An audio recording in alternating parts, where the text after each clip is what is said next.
Bonjour à tous, ici Richard pour l'artiste autodidacte. Dans cette vidéo, je vais vous montrer comment je réalise une planche de BD. Et là, pour le coup, comment je réalise deux planches de BD, puisque je les travaille par deux sur les BD que j'ai fait là pour le défi de la semaine. Donc déjà, là, vous voyez tout le fichier sur Clip Paint. Donc là, c'est le Clip Paint X, c'est la version améliorée de Clip Paint, qui sert surtout pour faire des BD et pour faire de l'animation. Sinon, pour peindre et pour dessiner, il y a juste la Clip Paint Pro, c'est amplement suffisant. Donc là, le principal avantage, c'est que ça permet de mettre toutes les pages dans un même fichier et de pouvoir naviguer entre elles. Et après, quand on les ouvre, on va avoir pas mal de repères. Donc je vous ferai une vidéo spéciale sur la façon de faire de la BD sur Clip Paint en particulier. Là, je vous montre la planche finale et je vais vous montrer comment j'en suis arrivé là, avec plusieurs vidéos qui sont en accéléré. Donc la première étape, ça va être l'étape du thumbnail, donc vraiment des tout petits croquis, des croquis très rapides. Là, j'avais fait un croquis rapide de toutes mes planches. Et je vais revenir dessus après pour faire un crayonné un petit peu plus propre et vraiment refaire de la mise en page. Donc là, je suis parti du croquis de base et j'ai commencé à mettre des textes. Donc c'est des textes que j'ai retouchés. Vous voyez qu'il y a beaucoup plus de bulles de texte que dans le croquis original. Et après, à partir de là, je vais faire mon croquis un peu plus définitif.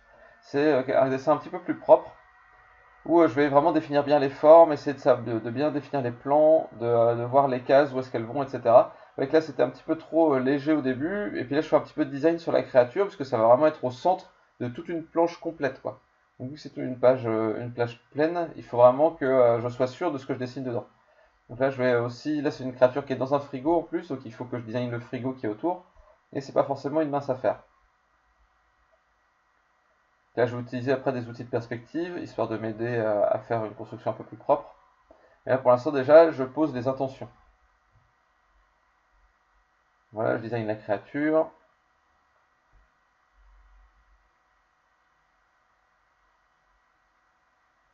Là, je vois qu'il y a mon personnage qui est la pointe avec un flingue pour faire l'entrée de page, quoi. Et que ça donne un peu l'impression qu'il se regarde, en fait, que l'un regarde l'autre.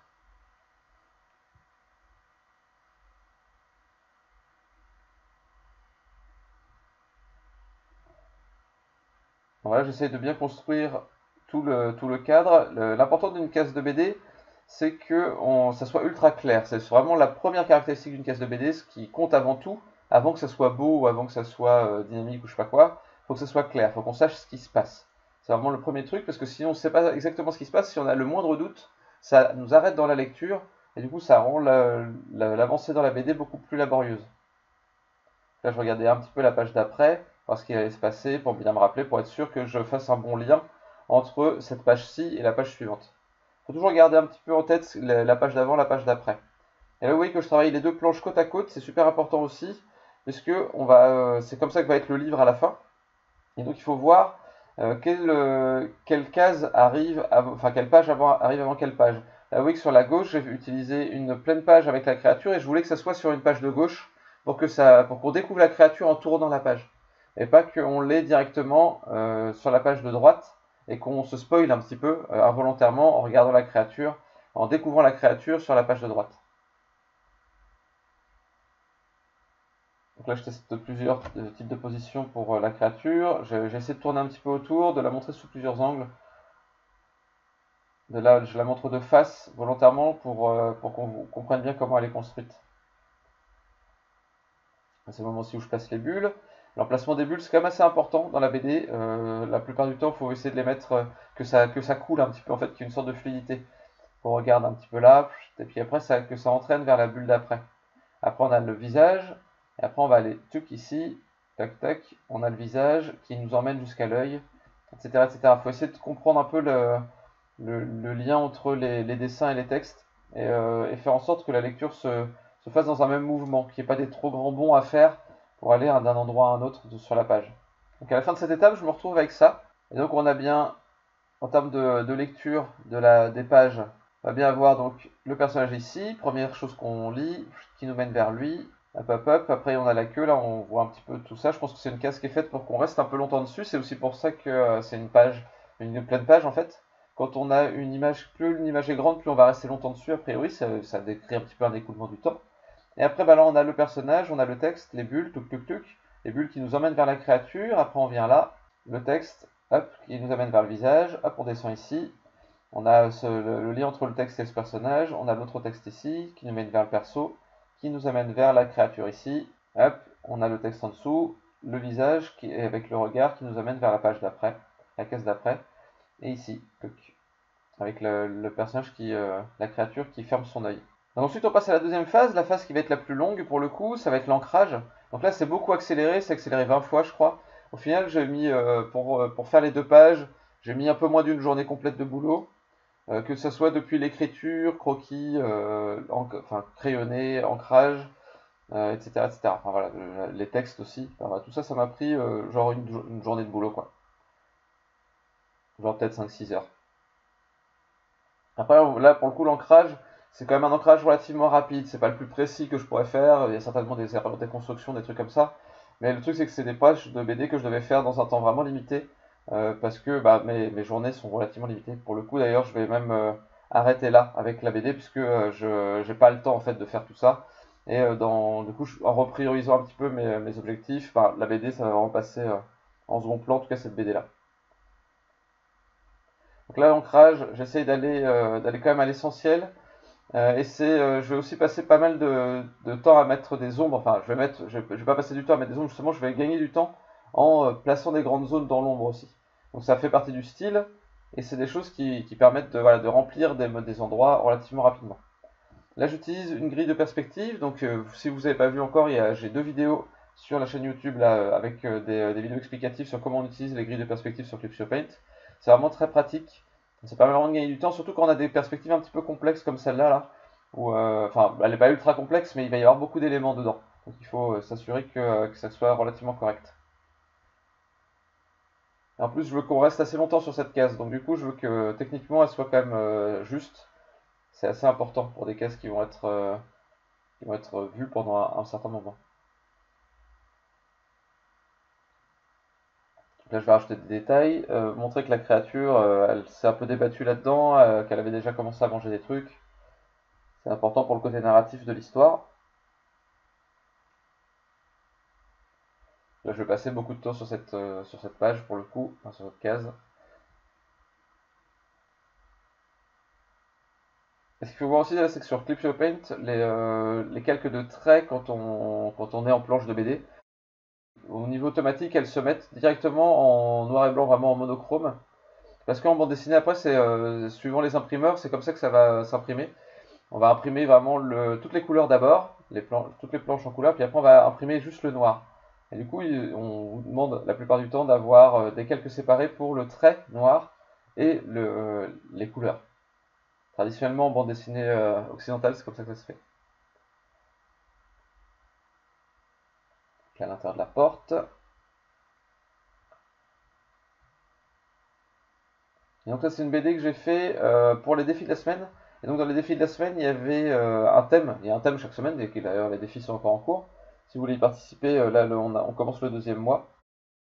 Et donc là, on a à chaque fois un thème dans la semaine. Et là, moi, l'idée c'était de faire une planche de BD, enfin 2 planches de BD du coup qui sont sur le thème de la semaine. Enfin, en tout cas, qui l'incluent dans la narration.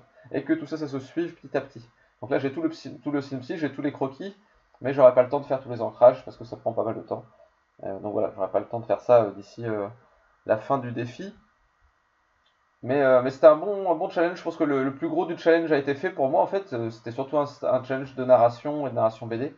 Et donc du coup j'ai rempli le challenge pour moi. Après voilà, vous verrez sûrement pas la fin de cette BD. Je pourrais vous montrer les croquis au pire si ça intéresse des gens. Je pourrais me donner les croquis s'il y a des gens qui veulent faire de l'ancrage dessus, s'il y a des gens qui veulent s'entraîner. Donc n'hésitez pas à me dire si ça vous intéresse. Il n'y a pas de souci. Ça fera un peu une BD collective comme ça. Vous voyez là, j'essaie de placer mes ombres assez rapidement et de remplir du coup avec des grandes masses. Ça permet d'aller quand même relativement vite comme ça. De temps en temps, il y a des petits soucis où les lignes sont pas tout à fait fermées, donc vous voyez que des fois ça clignote en noir. En fait, ça fait une grosse masse de noir d'un coup, juste parce que c'est un endroit où j'avais pas fermé la ligne et j'ai essayé de remplir au pot de peinture. Et du coup, ça a collé, ça a rempli tout quoi. Voilà, l'étape du croquis, c'est quand même un moment enfin du croquis, pardon, de l'ancrage. C'est un des moments les plus importants de la BD, puisque c'est la ligne finale qu'on va avoir. Et c'est ce qui va donner l'impression quand même du dessin fini. Donc il faut vraiment pas négliger cette étape-là, elle est vraiment super importante. et il faut essayer d'être le plus clair possible et se concentrer pas mal sur les gestuels et les expressions de visage, à mon avis. C'est vraiment les deux trucs qui vont faire qu'on va comprendre ce qui se passe, qu'on va comprendre, qu'on va se mettre vraiment dans la peau des personnages. Après, évidemment, la perspective c'est important quand on a des décors un peu complexes, mais on peut même faire des choses avec des perspectives un peu approximatives. Si les personnages sont bons, ça va fonctionner dans la plupart des cas, à moins que ce soit une BD où l'environnement est vraiment très important. Vous voyez que des fois j'enlève le croquis, c'est pour pouvoir me concentrer sur l'ancrage, parce que des fois, il y a des choses qui tiennent encore bien parce qu'il y a le croquis en dessous, mais quand on enlève le croquis, ça tient plus en fait. Il y a plus suffisamment de détails où ça c'est plus suffisamment rempli. Et donc de temps en temps, il faut enlever le croquis pour pouvoir finir l'ancrage, pour le finaliser, pour être sûr que une fois qu'on a enlevé le croquis, ça marche encore bien.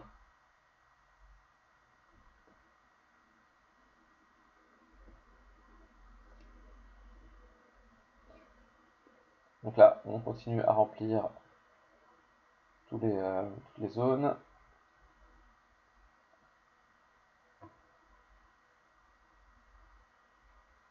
Donc là, vous voyez que entre le croquis, je repasse pas en fait mon croquis. Ça, c'est quelque chose qui est personnel. Je sais qu'il y a des gens qui font des crayonnés extrêmement précis. Et après, à l'ancrage, ils essayent juste de faire le plus beau trait possible et de rendre le sol le plus vivant possible.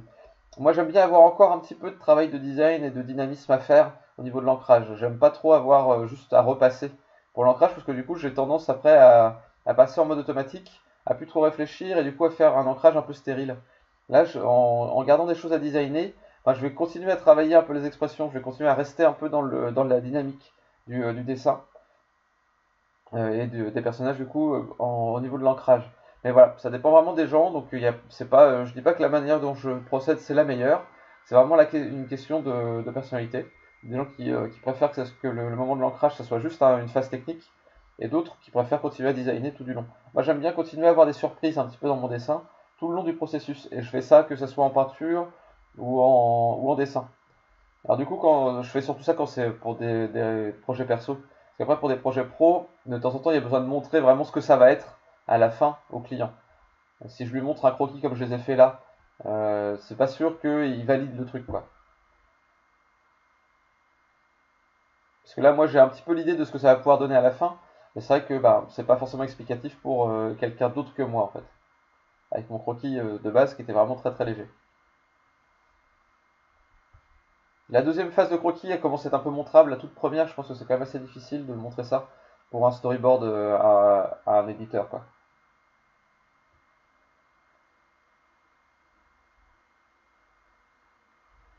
Donc, il y a la créature, là pour le coup, il y a aussi du design un peu en direct qui a été fait sur cette BD. J'avais une base de design sur la créature, mais je l'ai pas mal designé sur les planches directement. Et donc c'est pour ça que souvent, vous voyez, je reprends des planches qui viennent d'avant, des planches où j'ai déjà designé, déjà dessiné le perso ou quoi, histoire de les avoir qui soient cohérents d'une planche à une autre. Puisque bah, j'ai une des planches de référence, mais qui sont assez light. C'est des planches de référence qui sont en croquis encore. Donc c'est surtout sur les planches finales que je l'ai designé les persos, que j'ai designé la créature et tout ça.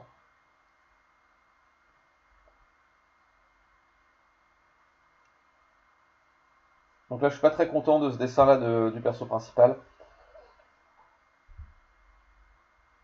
Mais voilà, bah, quand on est un peu pressé par le temps, tant que le personnage se ressemble à peu près, bah voilà, au bout d'un moment, faut avancer. Et globalement, ça c'est quelque chose. Si j'étais sur une production, si ça avait été une production pour un éditeur, ça, c'est le genre de choses que j'aurais gardé là pour la planche comme ça. Et après, bah, j'aurais gardé ça pour le fait de faire des retouches tout à la fin. Parce qu'en fait, tout à la fin de la BD, votre style a un petit peu avant évolué, puisque là, la BD, elle était faite prévue pour faire 26 planches. Au bout de la 26e planche, je pense que les personnages, je les aurais eu bien plus dans la main. Et je les aurais bien eu plus, j'aurais trouvé des raccourcis pour les faire, j'aurais trouvé je les aurais stabilisés en termes de design. Et donc du coup, je les aurais eu, j'aurais eu un meilleur avis sur ce dessin-là. Là, je sais qu'il fonctionne pas, mais je pense que je serais plus à même de le corriger à la fin de la BD que maintenant. Et donc du coup, c'est quelque chose que je laisse pour la toute fin et que je corrigerai à la fin a priori. C'est comme ça que je procède pour tout ce qui se fait en série en fait. Quand il y a toute une série de dessins à faire sur un même sujet, eh ben, je les fais tous à la suite. Je sais qu'il y a des erreurs à certains endroits, mais je me stresse pas. Je me dis, ben voilà, je corrigerai tout ça à la fin. Et je me fais toute une grande phase de correction, je me prévois du temps d'ailleurs dans mon planning pour ça, pour faire cette phase de correction, je vais tout mettre en harmonie en fait. Et je pense que c'est une bonne manière de faire, parce qu'on progresse tout le long du projet, et il faut se laisser un petit peu de temps à la fin pour harmoniser le tout, avec les dernières connaissances qu'on a eues. Sinon, c'est quelque chose qui arrive assez souvent, de voir qu'il y a des personnages qui évoluent tout le long d'une BD, et qui se ressemblent pas du début à la fin. Et c'est juste parce qu'il n'y a pas eu de temps pas eu assez de temps qui a été prévu pour faire des retouches à la fin. Et c'est ce que permet le numérique en fait. Là, effectivement, pour des gens qui bossent en traditionnel, bah, il n'y a peut-être pas cette latitude-là. Mais pour des gens qui bossent en numérique, vraiment prenez le temps de faire ce genre de choses. Ça fonctionne vraiment assez bien, quoi. Et les corrections sont assez faciles à faire en numérique. Donc là, je redessine l'environnement. Là, c'est le moment où j'avais mis la planche, la planche de gauche, je l'avais mis sur mon écran de gauche. Parce que je voulais avoir la référence pour ce qui se passe ici.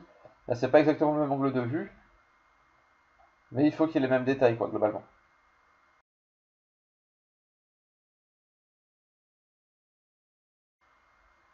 Voilà ce que ça donne à la fin. Une fois qu'il y a tout l'ancrage, ça donne ça. Donc, vous voyez que là j'ai rajouté quelques détails ensuite là parce que cette planche-ci me semblait un petit peu vide que si je la laissais au stade où vous avez vu dans la vidéo là. Donc j'ai rajouté des griffures, des coups de queue genre qui se soient un petit peu excités là quand il était enfermé à l'intérieur là du frigo. Et des fois il faut rajouter juste des petits détails, des petites griffures, des petits trucs comme ça pour donner l'impression qu'une zone est finie. Si on laisse tout blanc, des fois ça semble un peu vide et avec juste un petit détail ou deux en plus, on a l'impression que on a vraiment pris ça en compte. Et après, je passe un petit peu de temps à mettre un niveau de gris, puisque pour cette BD là, j'avais pas particulièrement le temps de faire de la couleur, mais par contre, un niveau de gris supplémentaire pour accentuer la lisibilité du tout, ça me semblait assez important. Donc là, en gros, je mets un calque noir que je mets à 25%, et après, je vais pouvoir peindre dedans. Là, je peux peindre en blanc pour faire apparaître ce qui est en dessous, ou alors je peux gommer dedans et ça fait la même chose. Là, je veux que le frigidaire éclaire vraiment beaucoup. Donc là, on a de la lumière qui vient sur le personnage principal. Et après, on va avoir surtout de la lumière qui vient à l'intérieur. Là, je veux vraiment qu'on voit bien la créature qui ressorte dans ce cadre-là. Donc, le frigo lui est blanc. Je mets des petits highlights, des trucs comme ça. Ça permet de montrer un petit peu les matériaux aussi. Et la créature, ce qui était important, c'était son œil pour le coup. Parce que d'ailleurs, le sujet de ce défi de la semaine, c'était œil. Et donc, il fallait. Enfin, voilà, c'était ce que j'avais choisi comme page pour illustrer ce thème-là. Et après, en fait, ça, si je devais mettre en couleur, ça, c'est un calque qui pourrait me servir, pas forcément d'ombre, parce que c'est pas tout à fait ça, mais ça me sert comme intention de valeur, en gros, de niveau de gris. Voir qu'est-ce que je veux qu'il ressorte et où est-ce que je veux mettre les contrastes les plus forts. Parce que là, vous voyez que c'est pas que de l'éclairage, il y a des moments où je vais mettre un personnage complètement blanc ou quoi, c'est juste pour qu'il se détache du fond. C'est vraiment une question de lecture graphique, là, pour le coup. C'est vraiment ça qui est important pour moi. Vous voyez là, tout le visage, je le mets en blanc, je mets pas forcément d'ombre, l'ombre, elle est là avec le noir. Et je veux vraiment surtout que le personnage ressorte en blanc sur le fond gris plus foncé ou noir. Pareil pour ici, le personnage du premier plan va être en blanc et derrière ça va être en gris. Et c'est pas quelque chose qui est lié à la réalité, c'est même pas forcément lié au casque qu'il y avait avant. C'est juste que là ça me permet de séparer les plans. Ça permet d'être beaucoup plus lisible du coup. Ça permet de créer de la profondeur. Là par contre je choisis d'utiliser l'éclairage pour donner du volume à cette créature. Donc, vraiment suivant les cases, c'est pas exactement le même choix qui est fait. C'est vraiment suivant ce que je veux exprimer dans la case en question. Des fois, je vais faire un choix plus graphique, des fois, je vais faire un choix plus réaliste, entre guillemets, vraiment sur de l'éclairage. C'est quelque chose que vous pouvez garder en tête complètement quand vous faites ce genre de choses. Quand vous faites de la colorisation en bande dessinée, de toute façon, c'est pareil, il faut que tout soit au service de la narration, en priorité. Et donc, avec le calque de lumière, ça donne ça. Et donc, vous voyez que j'utilise aussi pas mal de hachures, enfin, pas forcément de hachures, mais de petites formes en pointe là, tac tac tac tac, pour indiquer un volume qui tourne en fait, pour indiquer une sorte de dégradé. Je fais ce genre de choses et vous voyez que je l'utilise dans le noir, mais je l'utilise aussi dans le niveau de gris. Donc voilà le processus global pour la création de planches de BD sur Clipsio Paint. Donc c'est ma méthode, pour le coup c'est ma méthode sur cette BD en plus, c'est pas forcément la méthode générale pour faire tout, mais je pense que c'est une bonne méthode assez solide pour designer une planche de BD. Donc je reviens dessus une dernière fois, d'abord le croquis très léger, tac. Vous voyez, c'est celui qui est là. Donc là, c'est vraiment très très lâché. Là, je fais toute la BD comme ça. Parce qu'il faut que ça soit très rapide le moment où on sort les idées. Il faut vraiment que ça balance, quoi. Après, une fois qu'on a ce croquis rapide, on va revenir dessus pour faire un croquis plus propre. On va vraiment bien définir les cases, bien définir les poses, bien définir les expressions, bien définir les designs. Après, on va faire un ancrage. Voilà, j'ai plusieurs calques d'ancrage, j'ai celui-ci, celui-ci, et les cases, et le noir au milieu, paf. Voilà, j'ai découpé en ça en pas mal de calques. Donc là, on a l'ancrage, qui va être l'ancrage définitif. Là, pour le coup, c'est pas tout à fait définitif. L'ancrage définitif, pour moi, il sera là qu'une fois que j'aurai fait ma phase de retouche après la fin de la BD. Une fois que j'aurai fait tous mes ancrages de toutes mes planches, je fais toute une grosse phase de retouche. Et enfin, le niveau de gris, hop, qui amène à la planche complète. Mais ça pourrait être la phase de couleur, sinon, dans d'autres cas. Et dans du manga, ce serait la phase de trame, pour le coup. Et là, pour le coup, j'ai choisi aussi d'avoir un seul niveau de gris. Je pourrais avoir plusieurs niveaux de gris si j'avais besoin, genre de créer de la profondeur. Par exemple, ici, là, je pense que ce serait pas mal d'avoir un gris un peu plus sombre. Peut-être d'avoir des endroits où je fais un peu plus de modelé avec la créature ou quoi. Et là, en l'occurrence, pour une BD relativement rapide à faire, je pense que c'est une très bonne méthode. Donc voilà tout pour cette vidéo de processus. N'hésitez pas à me dire ce que vous en avez pensé en commentaire. Et puis faites ce qu'on fait en général sur YouTube, c'est-à-dire laisser un petit pouce en l'air, vous abonner, cliquer sur la cloche, tout ça. Déjà d'une, ça aide la chaîne, et puis en plus, ça vous aide à vous à ne pas louper les prochaines vidéos. Sinon, on se retrouve la semaine prochaine pour une prochaine vidéo du mardi. D'ici là, décidez bien et passez une bonne semaine. Ciao, ciao!